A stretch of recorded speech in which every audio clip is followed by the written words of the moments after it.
754 kilometers stood between the start and the finish line of the penultimate stage of the Dakar Rally 2017 between San Juan and Rio Chueto. It proved to be a challenging day for many concerned, but it was a promising one for the team from Toyota Gazoo Racing South Africa.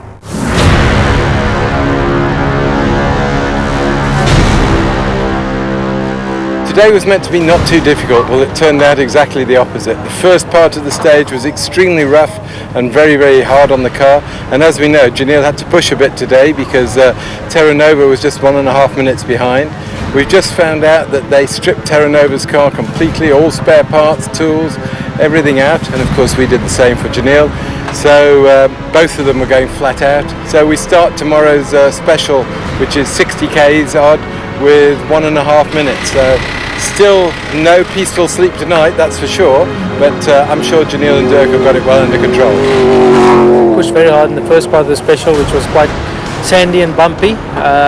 We managed to catch him by 1:30, and then we had a puncture, so it was a bit stressful changing, had to do the change very quickly. We lost about 2 minutes and finished the first part of the special 24 seconds behind him. And then the second part still had to push quite hard. We were a second quicker than him there, so on the day we lost 23 seconds. So we're still just over 2 minutes ahead of him, which hopefully is enough for tomorrow, but it seems like we're going to have to go quite fast tomorrow. It's a good day. In the end, nothing happened, you know. I mean, I so far to the front, I so far to the back. I mean, I in the neutral position. But in the beginning, so bumpy stage. Not easy, really not easy, and maybe I don't take too much risk. But the second I drive well, a lot of tests. But yeah, we are here. I'm quite happy from the race. Maybe the last days yesterday we make the mistake and yeah, we lose a lot of time. But we are happy to be here in Rio Cuarto.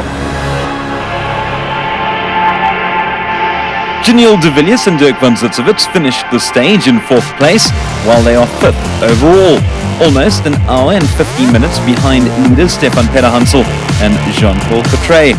Nani Roma and Alex Harrow-Bravo are 1 spot ahead in 4th place, an hour, 15 minutes and 41 seconds off the pace. The final stage will see competitors take on just 64 kilometers before heading off to Buenos Aires for the podium ceremony. The final stage is it's 60 Ks. We don't know a lot of the stage, but after today's stage, it could be difficult. 60 Ks is 60 Ks. Anything can happen, but we got good crews. Janelle and Dirk have got it well in hand. I'm sure it'll be okay. Well, it's a short 60K stage, and I don't think it's anything complicated. It's, I think, pretty straightforward, fast roads. So, hopefully we can get through it cleanly. The final stage will be more fast with some jumps, high speed, and I think no navigation, and it should be fun, mainly fun, yes, and I hope we will enjoy it. You need to be concentrated and don't lose the focus. Sometimes this type of a stage you can lose the race, you can lose all the job you do still now. You need to keep the focus. And sometimes it's not easy. The last day, only 60 Ks to don't make any mistake. But we try. One of the nicest guys you're likely to meet at the Dakar Rally is a legend of the race. He's won the event on both 2 wheels and 4. He is the Spaniard, Nani Roma. I play football still 18 years old, and one day we stop football and I buy one bike and I started racing, and the first moment I really love is the motorsport. I follow the motorsport. I live in Spain, in the region, in Catalonia area. It's so famous from the motorsport, from rallies, from motocross, from a lot of champions. It's in this area. And when I was young, I followed the rallies, I followed the motorsport a lot, but no have anybody in my house to love motorsport, only me. And when I 18 years old, I stopped playing football and I buy one bike and I feel well. And immediately I really have a good level. I study in Enduro, and in Enduro I Spanish Championship, I European Championship, and immediately I go to Dakar, and that's it. This is my start. Little bit late, but so nice life. I really lucky, to be competitive in cars, to be competitive in bikes. won the Dakar in bikes, won Dakar in cars. I mean, I have very lucky to my life. When I live close to French, and also my mom, she's French, and in France it's so famous. And when I was young, I follow, it's my dream, and also it's my dream to discover the new areas like Africa, the new countries, the new people. And I remember Thierry Sadine, the guy to make this crazy thing with his overall white in the TV, when I was young. And it's so nice, I mean, it's wow. But never dream, from me it's impossible, this dream, Everybody dream, you, me, everybody when I was young, but this is so difficult one day, make the Dakar. And I do the Dakar, never expect to do one time. Now it's my 22 times, I mean, it's half of my life. I won 2 times, I make 2, 3, I mean, this is really, really nice and very, very lucky.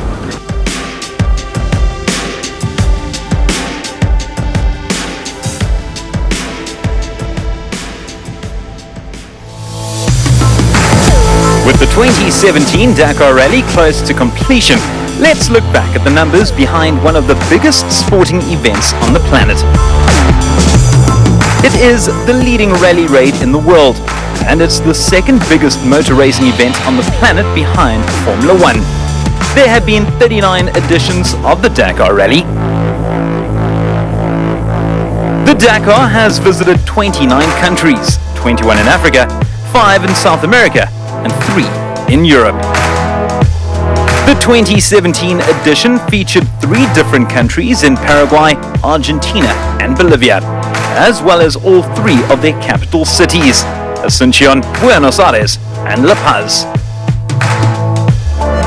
When the race started, there were 491 competitors, while there were 361 vehicles, 146 bikes, 83 cars, 50 trucks, and 37 quad bikes. The race features 59 nationalities, including assistants. France had the most participants with 15% of the representatives, closely followed by the Netherlands. The entire race is nearly 9,000 kilometers long, 4,000 of which are timed. There was an estimated 4.4 million spectators en route, while there's expected to be over 1,200 hours of total TV coverage of the Dakar. And perhaps most importantly, 2017 will see the host countries receive an estimated economic boost of $300 million in total.